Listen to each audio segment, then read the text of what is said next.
Everyone's favorite misfit superhero team, the Guardians of the Galaxy, are making their second theatrical run. As Rocket, Groot, Starlord, Gamora, and Drax return, recruiting Yondu, Nebula, and Mantis along the way, fans of their first adventure and newcomers alike may still have questions about the history of the team. Well, here it is, everything you need to know about Guardians of the Galaxy. The team name Guardians of the Galaxy made its debut in 1969's Marvel Superheroes 18. Aside from the blue-skinned, red-finned Yondu, you wouldn't recognize any characters from this team in the films. They live in the 31st century, and besides Yondu, include Major Vance Astro, a telekinetic and future version of the character that appeared in Marvel's New Warriors, crystallized humanoid Martin X, and Charlie 27, who's really buff. They unite to fight the Badoon, who, trivia alert, were originally the cannon fodder aliens in the first Guardians movie. Due to a rights issue, that had to be changed.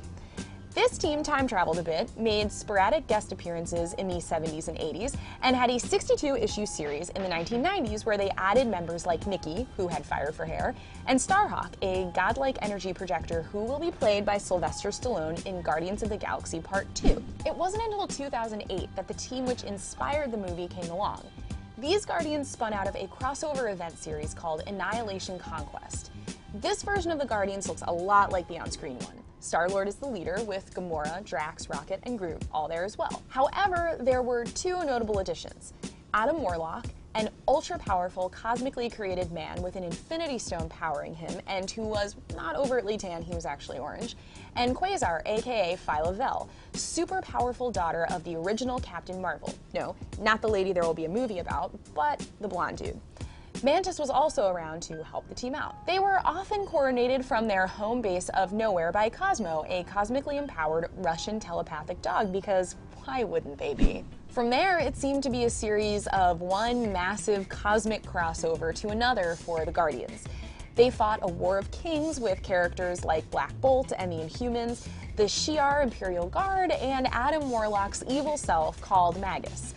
This team actually came to a close for a while when they teamed up with Thanos, yeah, bad dude from the end of the Avengers movie, to take down an alternate reality, leading to the supposed death of Star-Lord and this other guy named Nova.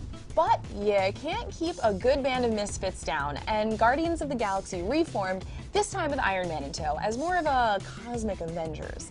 They also recruited Angela, Thor's sister from a forgotten tenth of Asgard, who also sort of hated clothes, and eventually Agent Venom, who's Spider-Man's frenemy Flash Thompson in the Venom suit, but as a good guy, it's very complicated. And the Lady Captain Marvel, Carol Danvers, who will make her film debut in Avengers Infinity War, played by Brie Larson. Even the Fantastic Four's Thing and X-Men's Kitty Pryde have joined at some point. Of course, you probably know the Guardians best from their big screen debut in 2014.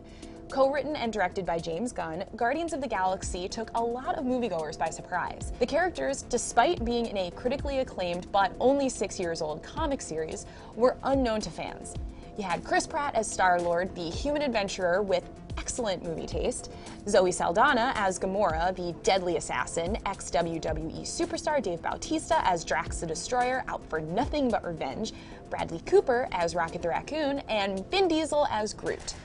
The movie debuted to both critical and financial success, earning a certified 91% fresh from Rotten Tomatoes and earning over $774 million in global box office. This launched the team's popularity into the stratosphere. Like Dolly Parton, the Guardians of the Galaxy became a cultural force that everyone seemed to love, or at minimum, didn't hate. After a couple of guest spots on other series, the Guardians got their own animated series in September 2015, using the core movie team, but also introducing other characters from across the Marvel cosmic universe. They got their own story mode in the video game Disney Infinity, appeared in Marvel Heroes and LEGO Marvel Superheroes, and have a new game from Telltale taking them on an all-new adventure. Plus, they've got a ride coming to Disneyland's California Adventure, where the Twilight Zone Tower of Terror ride has been transformed into Guardians Mission Breakout, featuring the cast of the movie written and directed by James Gunn, RIP Tower of Terror. So there you go, the Guardians of the Galaxy. After Part 2, they are set to join the Avengers and everyone else with a pulse in Avengers Infinity War, and yes, we're freaking out too. Who's your favorite Guardians of the Galaxy member? Let us know in the comments. Also, tell us who you'd cast as Charlie 27 because we don't think that there's a human being that wide alive.